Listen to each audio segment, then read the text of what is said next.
Disturbing story of Ali Abulabin, better known to his fans as Jinn Kid, and how his online persona spiraled into real-life horror. Ali Abulabin was living a life most people only dream about. A rising TikTok star with over 950,000 followers, he gained popularity for his comedic voiceovers, especially his impersonations of Tony Montana from Scarface. He called himself Jinn Kid, and he was charismatic, funny, and talented. But behind the filters and flashy edits, something much darker was brewing. Born in 1989, Ali was originally from Staten Island, New York, but had moved to San Diego, California, with his wife Anna Abulabin and their 5-year-old daughter. The couple had married in 2017, but by 2021, their relationship had hit rock bottom. Ali was jealous, controlling, abusive. Friends later testified that he constantly accused Anna of cheating, monitored her phone, and even stalked her. The fame that lifted him online only made his insecurities worse. Every new follower fueled his ego. Every male friend Anna had sparked his paranoia. In early October 2021, Anna had had enough. She told Ali to move out of their luxury high-rise apartment at Spire, San Diego, one of the most expensive buildings in downtown. Ali agreed, but secretly kept a copy of the key. Unbeknownst to Anna, he had installed a listening device on their daughter's iPad, which he left in the apartment to spy on her. He could hear everything, including Anna's private conversations.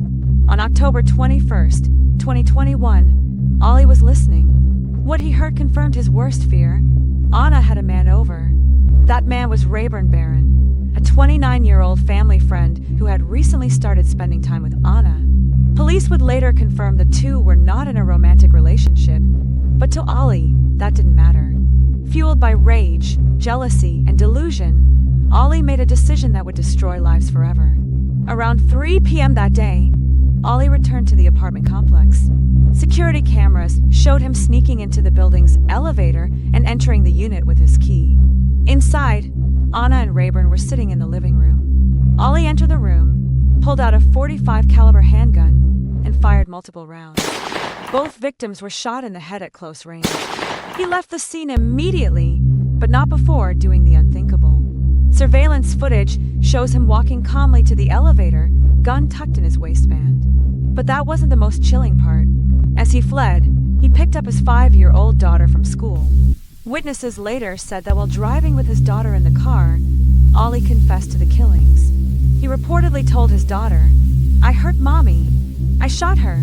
What's worse?" He filmed a Snapchat video of himself and his daughter in the car shortly after. The video would never be released publicly, but prosecutors described it in court.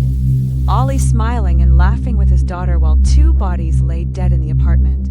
Just after picking up his daughter, Ali called his mother and confessed. He also called the police on himself. He was pulled over on Highway 15 and arrested without incident. Inside the car, police recovered the murder weapon, still loaded.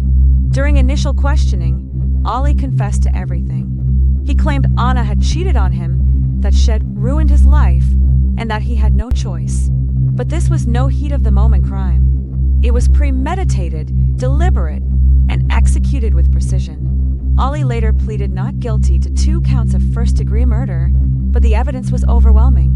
Surveillance footage showed his entry and exit. Forensics matched the gun to both murders.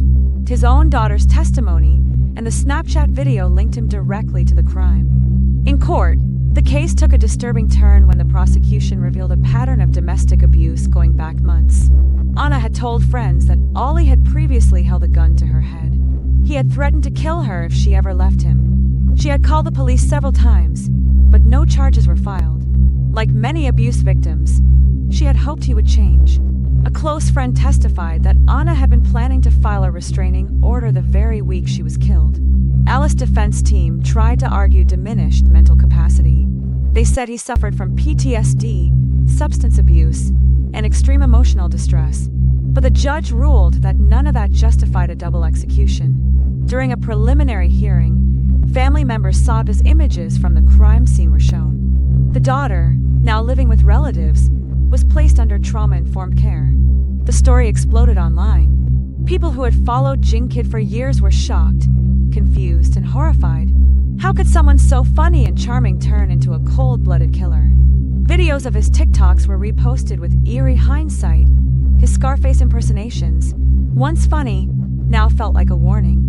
One video in particular, where he pretends to shoot someone, went viral after the murders, with the caption, "He wasn't acting." Public backlash was swift. His accounts were taken down. Content creators and survivors of domestic abuse rallied to raise awareness about digital deception and the danger of glamorizing toxic masculinity online. Ali Abuelabon is currently awaiting trial. If convicted, he faces life in prison without the possibility of parole, or potentially the death penalty under California law. As of now, he remains in San Diego County Jail, denied bail. The daughter, whose name has been withheld, is undergoing years of therapy. Family members have said she asks about her mother every day. Anna and Rayburn were buried in private ceremonies. Anna's obituary reads, "She was a mother, a friend, and a woman who deserved better. She was more than a victim. She was love." Ali Abuelabon's case is a haunting reminder that fame, filters, and followers can never hide true darkness. Behind every perfect TikTok life may lie something much more dangerous. Sometimes, the scariest monsters don't wear masks. They wear smiles. If this story shocked you, please take a moment to like, comment, and subscribe to True Crime Uncovered. We tell the stories that must be told because every case deserves to be heard.